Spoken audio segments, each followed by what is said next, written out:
All right. Hi, everybody. Welcome. Today I'm going to be giving a presentation on parenting challenges.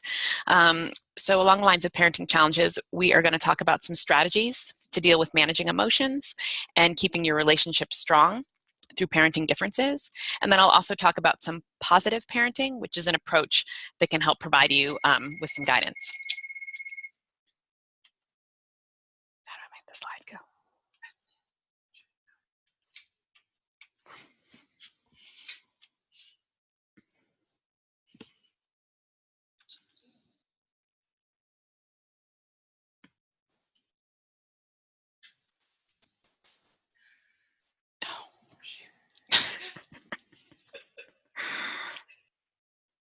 Does that work? All right, so sorry about that with the slides. So hopefully you all are seeing this next slide that says managing emotions. So one of the greatest parenting challenges is coping with all the emotions that come up as you parent and also from your children. So due to normal developmental factors, including an only partially developed prefrontal cortex for your child will naturally have waves of up and down emotions and often really strong emotions. And as a parent who is adapting to a brand new lifestyle, under stress with school and being sleep deprived, it's common for you to experience these same strong emotions as your children. So one thing to think about is to set a goal to bring compassion and patience to not only your children's powerful feelings, as well as your own. And this first skill I'm going to be talking about is called the WAVE skill. And the idea behind this is to be present for your emotions, even the challenging ones. So the WAVE skill is about learning how to sit with, be witness to, and be present for your feelings without having to fix them. And then we're going to talk about another skill for helping managing emotions called the ABC Please skill. But first I'm going to talk about the WAVE skill. So this skill is from a type of therapy called dialectical behavior therapy, and it's about how to regulate emotions. So the idea is to experience your emotion as a wave coming and going. So if you think of yourself as a surfer and your emotion is the wave and you're basically surfing it. So you want to ride the wave and you don't actually want to fall into the wave because that will result in you feeling more distress. So the idea is to kind of step back and just notice your emotion without trying to get rid of it and without trying to push it away and without trying to hold on to it, which can be very challenging. The neuroscientist Jill Bolte Taylor says that the electrical brain circuitry for a thought, an emotion, or an urge lasts only 90 seconds if you don't reinforce it and you just watch it. But this can be really challenging because when we have a feeling, we like to have lots of thoughts to accompany it. So if you're anxious, you like to think about why you're anxious. You like to think about the things that made you anxious that day. And in reality, this will just keep fueling more anxious thoughts, which will create more anxiety. Whereas if you can just kind of surf it, it will dissipate more quickly. So one way to do this is to practice mindfulness of your emotional body sensation. So just think about kind of where in your body are you feeling that and kind of get more in touch with your body and experience that sensation as fully as you can. Another thing to help with this is to remember that you are not your emotion, so you don't need to act on it. And to remember times when you actually felt differently. So for example, if you were to right now, while you're listening to me, say, I'm angry, or say, I'm anxious, over and over and over and over again, you will probably start feeling anxious or angry. Whereas if you say a few times over and over again right now, wow, there's a lot of anger in here, or there's a lot of anxiety floating around me right now, you're not going to feel as anxious or as angry. So the idea is you aren't your emotion, and even though this is a semantic change in the way you're talking about it, it can actually really impact how you feel about it. So feel free to try that at home. The other idea is to not judge your emotion, because when you start judging emotion, that can cause a lot of frustration. Like if you feel like you're anxious but you shouldn't be anxious, then now you're frustrated with your anxiety, which can make things even more complicated. So the idea is to maybe practice loving how you're feeling, and if you don't want to love it, that's okay, just accept it. The idea of inviting it home for dinner and naming it might sound kind of odd, but this idea is to really have more of a welcoming environment for the feeling that you're currently experiencing and practice willingness to accept that and accept that this is kind of what's happening to you right now. People often think if they ignore how they're feeling or suppress it, it'll go away, which might be true, but only temporarily, and then it will often come back stronger. So the main idea with this skill is just to be able to kind of learn how to ride that feeling and sit with it without getting too upset about how you're feeling. So ABC, this is another skill from DBT, And there are a lot of acronyms in dialectical behavior therapy. So the A is about accumulating positive experiences, and the B is about building mastery, and the C is about coping ahead. So this skill is part of self-care, and if you practice these things, they will help reduce your vulnerability to negative emotions, so you won't start experiencing those negative emotions in the first place. So accumulating positive experiences has to do with scheduling them, like actually making them part of your day, like a class or a job, even if they're only 5 minutes. Schedule pleasant activities into your day, and these can be with your partner, your children, or just with you. So even that's just, so for example, if I were to decide that my pleasant experience today would be to color with my child for 5 minutes, while I'm coloring with my child for 5 minutes, I really want to be mindful of the fact that I'm engaging in a pleasant activity and not be thinking about worries, school, what I have to cook for dinner, but really be engaged in that moment so you can enjoy the pleasant activity you're doing. Building mastery is talking about doing one thing a day to feel competent and in control of your life, because often when you're parenting and in school, you don't feel like there's a lot you do have control in. And when you do this, plan to be successful and don't plan on failure. So for example, if you want to learn how to knit or play an instrument or just anything that you can be better at, that you can work at a little bit each day to help you feel more competent.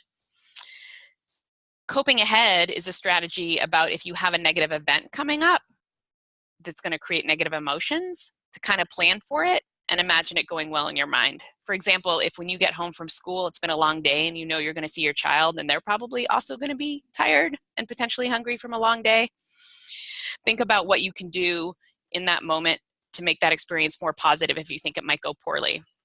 For example, plan on before you open your door to take 5 deep breaths, and then plan on it actually going well instead of planning on, oh no, I'm about to walk into a home with a tired and hungry child.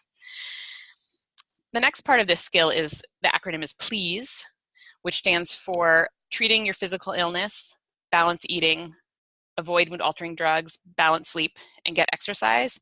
These are all crucial things for self-care that you already know about, and they're usually the first things to go, because people think that it doesn't matter if during finals week they don't eat well, when in reality it does. So for example, if you notice you make it 7 hours in your day and you haven't eaten, maybe you can pack little snacks in the morning or get your partner to pack some snacks for you so you can have small meals throughout the day. And during stressful times, to avoid mood-altering drugs, because they can often create more negative emotions. I think balanced sleep is challenging as a parent because you're often working on your children's sleep schedules, not just your own. But kind of do the best you can to keep yourself and your children on a consistent sleep schedule, which will be more challenging for those of you with younger children. And then getting exercise doesn't mean you need an hour a day to go to the gym. It just means keep moving. So maybe when you get to school, walk around campus for about 10 minutes before you go to class, or when you get home, take a walk around the block with your child before you go inside. Or when you're studying, get up every hour and just kind of stretch and move your body. It can be really important. One thing that can also help with your overall well-being is gratitude. According to researchers at the Harvard Medical School, gratitude helps people feel more positive emotions, relish good experiences, improve their health, deal with adversity, and build strong relationships. So what gratitude might be is, but it can be really hard to remember to do it. So for example, if every time you stop at a red light, that's a cue for you to think about something you're thankful for. Or maybe when the last dish in your house has been washed for the evening, you thank your partner for something specific that they had done that day for you, like taking your kid to gymnastics or fixing a broken window. Another idea could be thank you cards. You can kind of keep a stack of them in your house and try to write one a week to thank like a relative or a babysitter or someone who's riding carpool. There are apps for everything. So there's a gratitude app. There's one called Grateful, and there's one called Gratitude Journal. You could record a few things in there that you're thankful for each night. If writing down something or opening an app is too hard to remember, every night at dinner, your family can go around and share something that they're grateful for. And there's a lot of research around this to show that this helps improve mood. Another thing that can help with managing emotions, especially during stressful times, is staying present. Being in the present moment will actually bring you more happiness, and I think this is really challenging for us in today's world. There's a study that a Harvard team did, and they installed apps on thousands of iPhones that throughout the day would ask people simple questions. They'd ask them, what are you doing right now? Are you thinking about something other than what you're doing? And how do you feel right now?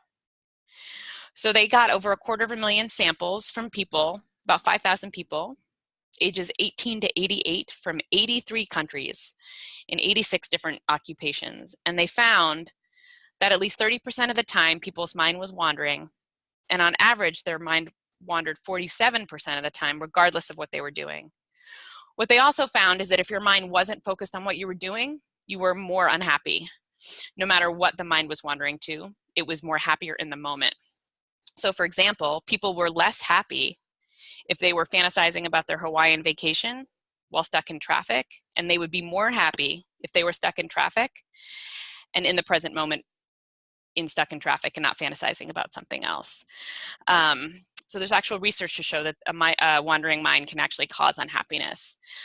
And it can be really hard to do this when you're kind of moving through your day so quickly.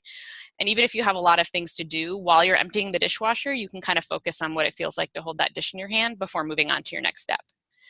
There's also been some research that says if you choose ahead of time to savor an activity, you get more out of the experience than when you just do it. So if before you sit down with your child to do their homework, you decide you're going to savor it, you'll get more out of that. One thing to help stay in the present is to really just slow down a little bit, and to really, this idea of savoring and also just doing one thing at a time. So you can do 10 things in 5 minutes, but for each 30 seconds, you're just focusing on that one thing. And it can be really hard to stay present in these situations, but even for these little moments when you're either with your family or going on a walk, just to really be able to be in that moment. So now I'm going to change topics a little bit to some tips to keep marriage strong through parenting differences. So one important tip is to remember to talk it out and to share your parenting philosophies with each other.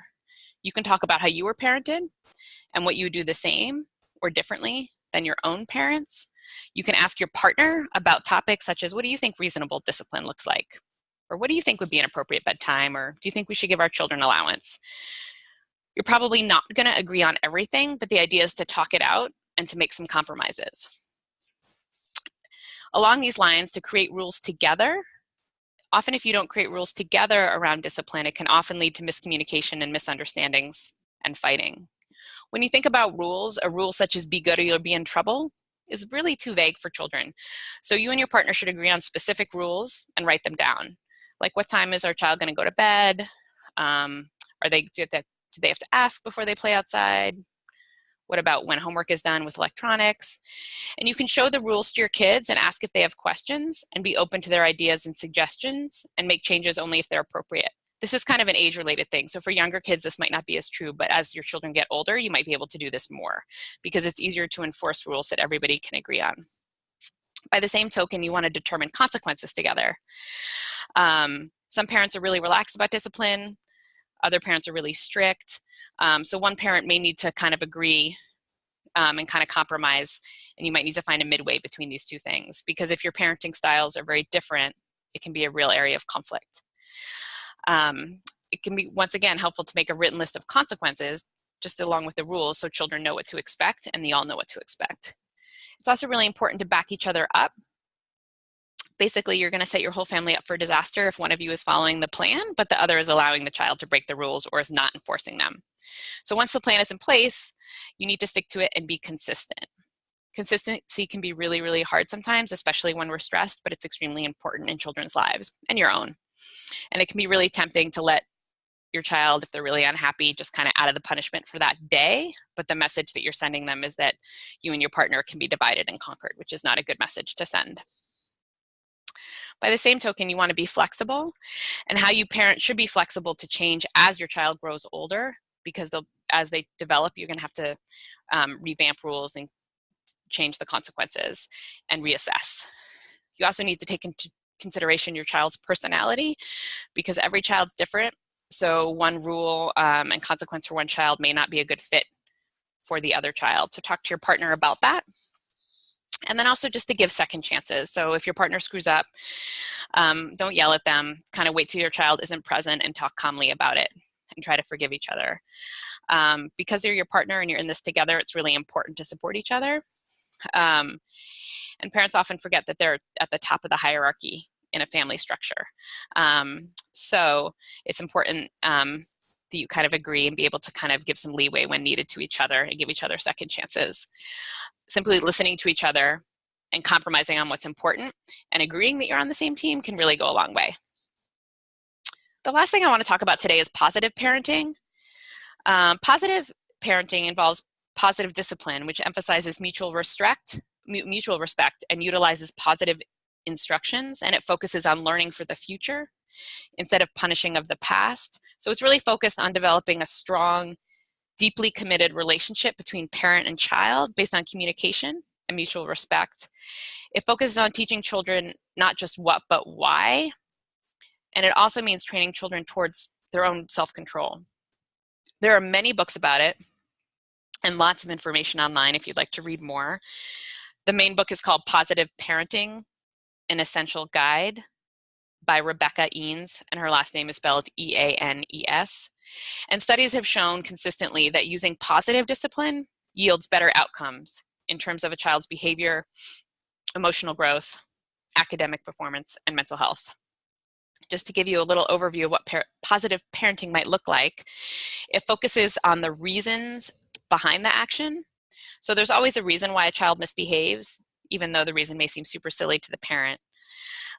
It's reasonable to the child. So if parents can address that directly, even if the child doesn't get what they want, children often feel that their needs are acknowledged and understood and might not misbehave in the same way again, even though they might still feel grumpy.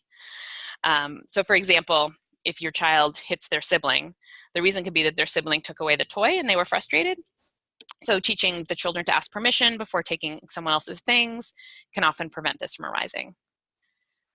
The second tip around positive parenting is about kind and firm discipline. So basically you're modeling how to be kind and respectful to others, because children do learn by mimicking others and parents are their primary role models. So if a parent yells, the child will learn the same thing. Whereas when a parent is kind and respectful, even though they might be upset, the child learns to deal with these difficulties with composure and respect, and can also help the child to calm down.